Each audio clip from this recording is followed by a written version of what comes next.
भारत में किसी किसी को इतना बारीकी से छुपाया गया है कि आपको पता ही नहीं चला। पाकिस्तान अपना परमाणु बम नहीं बना पाता, मना कर दिए। राष्ट्रपति हैं तो हम लोग उनके बारे में कुछ कह नहीं सकते हैं, लेकिन उनका किया गया काम सबसे उटपटांग था। प्रधानमंत्री के तौर पे भारत के सबसे असफल प्रधानमंत्री। अब ये क्या होगा कि आपको पोजीशन चाहिए, आपको इलीट क्लास और डिजाइस रहेगी कॉमन मैन की तरह। देखना खेल कैसे होता है संविधान। हम जो तिरंगा झंडा यूज करते हैं वो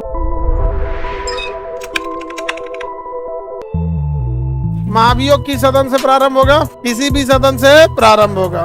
प्रारंभ करने के लिए कितने वोट? 1/4। प्रारंभ करने के लिए 1/4 और पारित करने के लिए 2/3। तो संसद के दोनों सदनों में से किसी में हो सकता है। अगर ये क्या होगा, प्रारंभ, क्या होगा, प्रारंभ होगा तो 1/4। लेकिन अगर पारित करना है, आपको क्या करना है, पारित करना है, तो 2/3। 2/3 का मतलब होता है 66%। 1/4 का मतलब 25%। ठीक है, क्या हो गया, 25%। अब आगे बढ़े। दूसरे सदन में भेजने से कितने दिन पहले सूचना?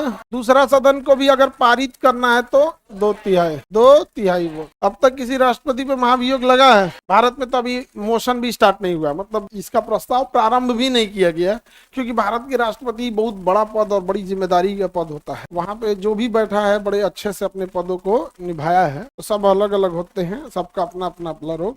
लेकिन भारत के जितने राष्ट्रपति हुए हैं उसमें सबसे उटपटांग प्रतिभा पाटिल थी, क्योंकि वो भूतपूर्व राष्ट्रपति हैं तो हम लोग उनके बारे में कुछ कह नहीं सकते हैं, लेकिन उनका किया गया काम सबसे उटपटांग था। समझ में आ गया कि नहीं आ गया? और जब विदेश दौरा पे जाती थी ना, तो एक दिन एक्स्ट्रा टाइम कभी कभी ले लेती थी कि हमको घूमना भी तो है। यार आप वहां पे जाओ, एयरपोर्ट पे उतरो, काम करो, वापस आओ, चल जाओ। ये कौन चीज है कि समुद्र के किनारे घूमेंगे, पहाड़ कैसा, ये सब खत्म। समझ में गया? ज्यादा ही सब घूमना नहीं है। अब आपकी थिंकिंग रहेगी कॉमन मैन की तरह घूमने के लिए, तो you should be a common man. अब कॉमन मैन बन के रहिए। अब ये क्या होगा कि आपको पोजीशन चाहिए, आपको इलीट क्लास और डिजाइस रहेगी कॉमन मैन की तरह, तब तो ऐसा नहीं ना होगा। तो ये थोड़ा गड़बड़ी था। और प्रधानमंत्री के तौर पे भारत के सबसे असफल प्रधानमंत्री मोरारजी देसाई। पाकिस्तान में जितने जासूस मारे गए वो मोरारजी देसाई की वजह से मारे गए। समझ आएगा कि नहीं? पाकिस्तान अपना परमाणु बम नहीं बना पाता।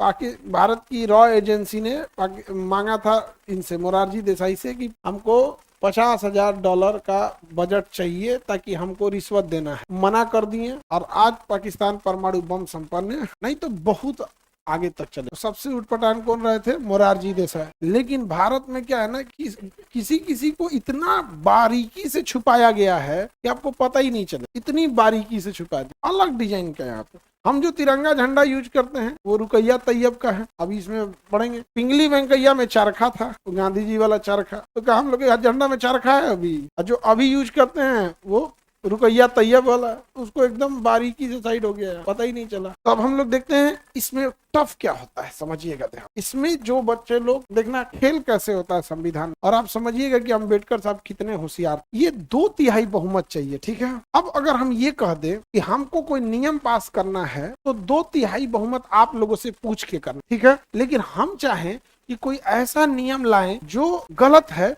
लेकिन पास भी करा ले, तो उसका एक तरीका है, पता है क्या? हम देखेंगे कब क्लास कंटिन्यू रख, होली के एक दिन पहले तक क्लास रख। आधा विद्यार्थी निकल चुका रहे, क्लास की क्षमता हो जाएगी कम, 100-200 लड़के बचे, तब हम पास करा देंगे 2/3। समझ रहे कितना खतरनाक चाल है? अगर किसी राष्ट्रपति पे महाभियोग लगाना है, बस काम करना है, आधा को छुट्टी दे देना, 545 में से 200 को भेज देना है विदेश भ्रमण पे, जाओ। नहीं समझ आ गया? जैसे मान के चलिए ऑपरेशन सिंदूर टाइप का था, या अमेरिका ने टेरिफ लगाया, तो सरकार को अगर महाभियोग पास करना ना, तो विपक्ष के 200 सांसदों को कह देगा कि आप अलग अलग देश में जाके भारत का प्रतिनिधित्व कीजिए। तो भाई अलग जगह, 2 को ऑस्ट्रेलिया, 2 को न्यूजीलैंड, अमेरिका, जापान, फिनलैंड, दुनिया भर के अन्य भेज दे।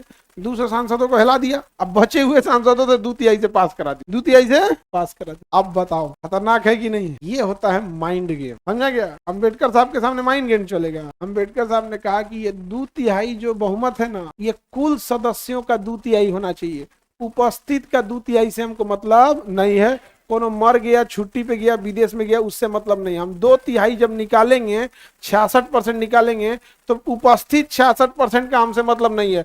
ओवरऑल कितनी संख्या थी उसका 2/3 निकालेंगे। अब छुट्टी पे भेज, औरों घाटा लगेगा। समझ में आ गया कि नहीं आ गया? आप तो ये आज नेता लोग बोलते हैं ना कि हम बहुत ईमानदार हैं। नहीं, अम्बेडकर साहब तुम्हारा लगाम लगा के गए हैं, तुम ईमानदार तो बिल्कुल ही नहीं हो। समझ में आ गया कि नहीं आ गया? ईमानदार तो बिल्कुल भी नहीं हो। आगे बढ़े, चलिए तो देखते हैं हम लोग पारित कितने बहुमत से होगा। हाँ, 2/3 बहुमत। कितने बहुमत है? 2/3 बहुमत। चलिए, तो उपस्थित का 2/3 या कुल संख्या का? कुल संख्या का 2/3। अब समझ में आ गया? महाभियोग लगाना आसान है कि बहुत टफ? बहुत ही टफ है। अगर 2/3 नहीं है तो आपको दिक्कत हो जाएगी। हालांकि सरकार चाहे तो 2 मिनट में शांत कर देगी। धनखड़ साहब सरकार का थोड़ा थोड़ा बात मानने से इनकार कर दिए थे। एक आध बात जयदीप धनखड़ साहब इनकार कर दिया। हालांकि सरकार का बहुत पक्ष लेते थे, विपक्ष का कोई ढेर चिल्लाया सस्पेंड कर देते, भाग 6 महीने बाद आना संसद में। नहीं समझ आ गया? खूब उड़ा देते थे। जैसे ओम बिरला साहब, ज्यादा बोलिएगा ना तो सस्पेंड कर देंगे आपको, 6 महीना बाद आइएगा। पीछे 2019 में ना 55 को सस्पेंड कर दिए। एक तो जो विपक्ष में रहता है ऑलरेडी उसकी संख्या कम रहती है, संख्या कम है तभी तो विपक्ष में है,